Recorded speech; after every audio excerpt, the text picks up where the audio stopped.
जौहरी मुआहिदा ना किया तो संगीन नताइज भुगतना होंगे। ट्रंप ने ईरान को फिर धमकी दे दी। किसी भी मकाम पर दुश्मन के अड्डों को निशाना बनाने की सलाहियत रखते हैं।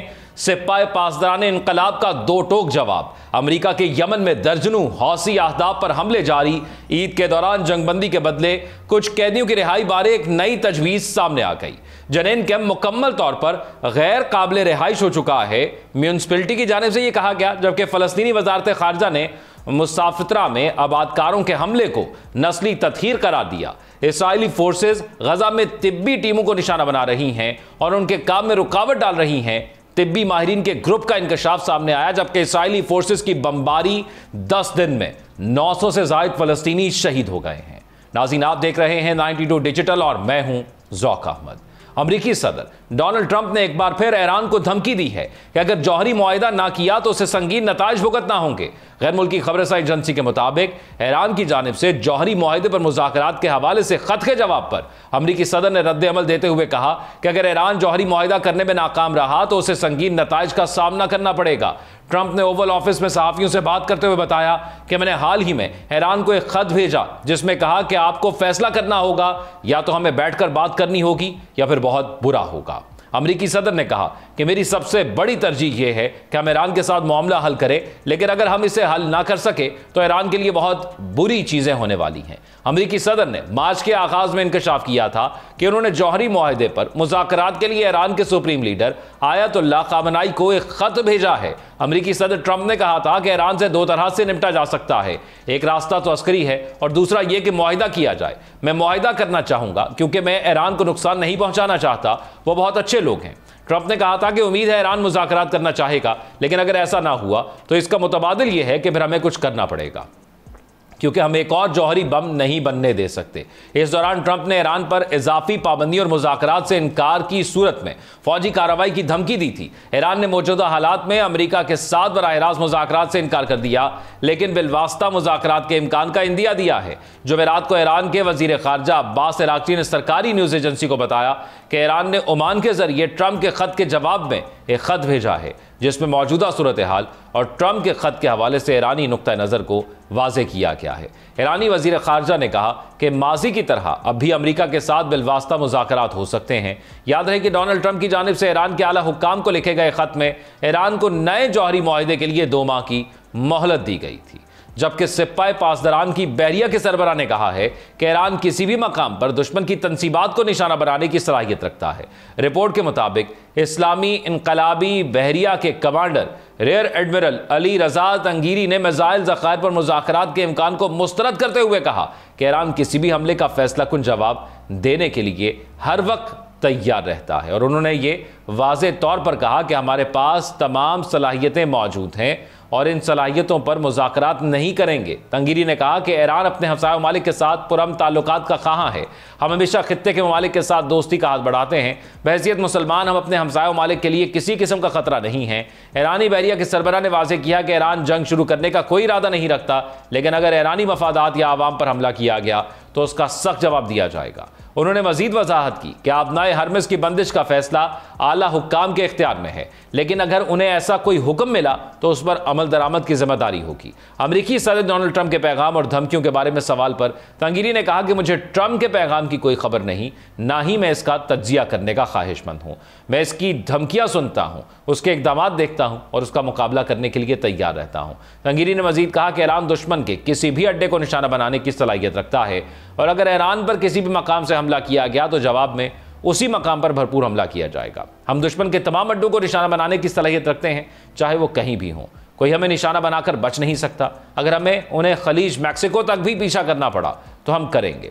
एडमिरल तंगीरी ने वाज़े किया कि ईरान किसी दबाव या धमकी के आगे सर नहीं झुकाएगा। हम ट्रंप को यह इजाज़त नहीं देंगे कि वो अपनी मर्जी हम पर मुसल्लत करे। जबकि अमेरिका ने यमन में दर्जनों हौसी आफ्ताब को निशाना बनाया। अमेरिकी फ़ज़ाई हमलों ने यमन के हौसी कंट्रोल वाले इलाकों में 40 से ज़ायद मकामात को निशाना बनाया, जिनमें दारुल हुकूमत सना भी शामिल है, जहां कम अज़ कम 7 अफराद जख्मी हुए। हौसी ग्रुप से मुंसलिक मकामी मीडिया के मुताबिक जुमे की सुबह से पहले होने वाले अमरीकी हमलों में मुतअद्दिद रिहायशी मकानात और दुकानों को नुकसान पहुंचा।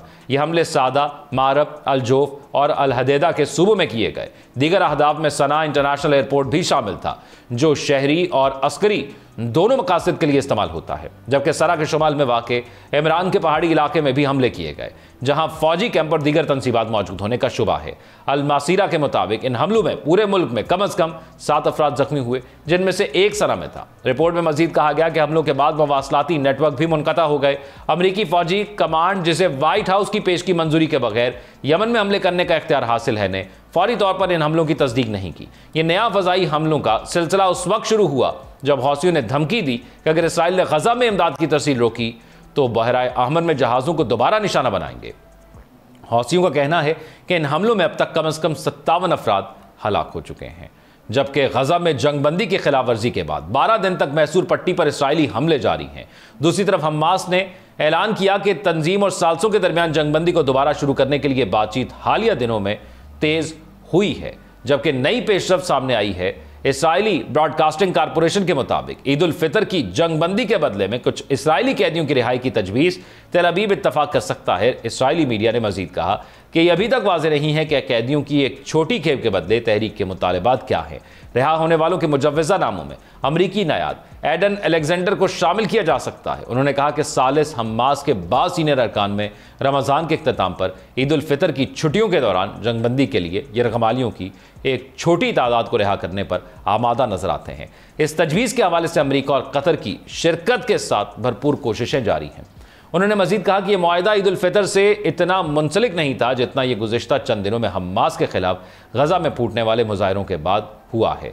यह दावा किया गया था कि यह तहरीक मुजाहिरीन को दबाना चाहती है, लेकिन इसराइल की जानिब से गजा में दोबारा ऑपरेशन शुरू करने की वजह से ऐसा करने से कासिर है, जहां फौज इसके खुलेआम पाए जाने वाले अरकान को निशाना बनाती है। नेटवर्क ने यह भी दावा किया कि जंगबंदी चाहे ये कई दिनों तक जारी रहे, हमास को एहतजाज पर काबू पाने की इजाजत देगी, जो तहरीक के अंदर तशवीश का एक बड़ा जरिया है। ये रिपोर्ट एक ऐसे वक्त में सामने आई जब एक सीनियर अरब सिफारतकार ने टाइम्स ऑफ इसराइल को बताया कि कतर ने हमास को अलेक्जेंडर को रिहा करके जंगबंदी की बहाली के लिए एक नई अमरीकी तजवीज़ पेश की थी, जिसके बदले में सदर डोनाल्ड ट्रंप ने गजा में पुरअमन रहने और लड़ाई के मुस्तकिल खात्मे के लिए मुज़ाकरात की बहाली के लिए एक बयान जारी किया। जबकि जनेन म्यूनसिपैलिटी का कहना है कि इसराइली फौज के 68 दिन के मुहासरे के बाद पनाहगुज़ीन कैंप मुकम्मल तौर पर गैर काबिल रिहाइश बन चुका है। अल जजीरा के मुताबिक इस कैंप में 600 से ज़ायद घरों को तबाह कर दिया गया, जबकि 3,60,000 से ज़्यादा अफराद रिहाइश पजीर थे। अक़वाम मुत्तहिदा के मुताबिक मकबूजा मगरबी किनारे में इसराइली फोर्सेस के हाथों शहीद होने वाले फ़लस्तीनियों की तादाद जनवरी से अब तक 99 हो चुकी है, जिनमें से 60% सिर्फ 4 इलाकों के मारे गए हैं, जिनमें जनेन और नूर शम्स के पनाहगुज़ीन कैंप भी शामिल हैं। जुमे के रोज़ मकबूजा मगरबी किनारे के इलाके मसाफ्ता में इसराइली आबादकारों के हमले की खबर दी गई, जिसमें 5 फ़लस्तीनी शदीद ज़ख्मी हुए। फ़लस्तीन की वजारत ख़ारजा ने इस हमले की मजम्मत करते हुए कहा कि यह इसराइली फोर्सेस की निगरानी और तहफ़्फ़ुज़ में किया गया और आलमी बरादरी का उनसे कार्रवाई का मुतालबा किया जा रहा है। वजारत ने कहा कि आबादकारों ने कई फ़लस्तीनी चरवाहों पर वहशियाना हमला किया ताकि उन्हें ज़बरदस्ती बेदखल किया जा सके और पूरे इलाके को फ़लस्तीनियों से खाली कराया जा सके। ये फ़लस्तीनियों को निशाना बनाने की बदतरीन नस्ली तत्हीर की मिसाल है। वजारत ने मजीद कहा कि इन हमलों का मकसद इस ज़मीन को नौआबादियाती बस्तियों की तोसी के लिए जम करना और एक खुद मुख्तार फ़लस्तीनी रियासत के क़याम के किसी भी इम्कान को तबाह करना है। वजारत ख़ारजा ने गजा, मुसाफ्तिया, शुमाली मगरबी किनारे और वादी उर्दन में फ़लस्तीनियों के खिलाफ जारी मजालिम को नस्ली जुल्म सितम, नस्ल कुशी, जबरी बेदखली और ज़मीनों के इल्हाक की शिद्दत इख्तियार करती हुई नौआबादियाती मुहिम करार दिया। अमरीकी NGO तिब्बी माहिरीन का ग्रुप की इसराइली शाख ने कहा है कि इसराइल गजा में तिब्बी टीमों को निशाना बनाने और उनके काम में रुकावट डालने का जिम्मेदार है और इस हवाले से जवाबदेही का मुतालबा किया है। यह बयान एक दिन बाद आया है जब रफा से एक तिब्बी इमदादी कारकुन की लाश बरामद हुई थी। ग्रुप के मुताबिक 14 पैरामेडिक्स और सिविल डिफेंस के एहलकार रफा के तिल अल सुल्तान मोहल्ले में जख्मियों को बचाने के लिए गए थे, मगर फिर लापता हो गए। फ़लस्तीनी रेड क्रिसेंट सोसाइटी ने जुमे के रोज़ कहा कि 4 एम्बुलेंसेस गाड़ियां मुकम्मल तौर पर तबाह हो चुकी हैं और रेत में दब गई हैं, जबकि इसराइल जानबूझकर हमारी गुमशुदा टीमों की तलाश की कोशिश में रुकावट डाल रहा है। जबकि नाज़रीन, इस्राइली फोर्सेस की जानिब से गजा की पट्टी में खून की होली खेलने का सिलसिला जारी है। 10 रोज़ में 900 से ज़ायद फ़लस्तीनियों को शहीद कर दिया गया है। गैर मुल्की ज़राए इब्लाग के मुताबिक गजा में फ़लस्तीनी वज़ारत सेहत के आदाद-ओ-शुमार में बताया गया है कि गुज़श्ता 24 घंटों में गजा में इस्राइली फोर्सेस की बमबारी और हमलों के बायस 43 फ़लस्तीनी शहीद और 115 ज़ख्मी हो गए हैं। रिपोर्ट्स के मुताबिक जंगबंदी के खात्मे के बाद 18 मार्च से शुरू होने वाले इस्राइली हमलों में 896 फ़लस्तीनी शहीद और 2000 के करीब ज़ख्मी हुए हैं। दूसरी जानिब वर्ल्ड फूड प्रोग्राम ने गजा में गजाई किल्लत पर तशवीश का इजहार करते हुए कहा है कि जंग दोबारा शुरू होने से गजा में फिर शदीद भूख का खतरा मंडला रहा है। वर्ल्ड फूड प्रोग्राम का कहना है कि 3 हफ्ते से ज़्यादा हो गए हैं गजा में खुराक की फराहमी नहीं हुई। हज़ारों फ़लस्तीनियों के शदीद भूख और गजाई किल्लत का शिकार होने का खदशा है। वर्ल्ड फूड प्रोग्राम के मुताबिक हमारे पास सिर्फ 2 हफ्ते की खुराक का ज़ख़ीरा रह गया है। बैनुल-अक़वामी बरादरी इमदाद बहाल करने के लिए इक़दाम करे। याद रहे कि इसराइल ने मार्च के आगाज़ से गजा में इमदाद की फराहमी पर पाबंदी लगा रखी है। नाज़रीन, मशरिक़ वस्ता की यह ताज़ा तरीन सूरत हाल और इस ताज़ा तरीन सूरत हाल के हवाले से बहुत से दावेदार सामने आते हैं, मज़म्मतें सामने आते हैं, आवाज़ें सामने आती हैं, लेकिन अमली इक़दाम नहीं नज़र आता। इससे पहले 17 माह तक जंग जारी रही।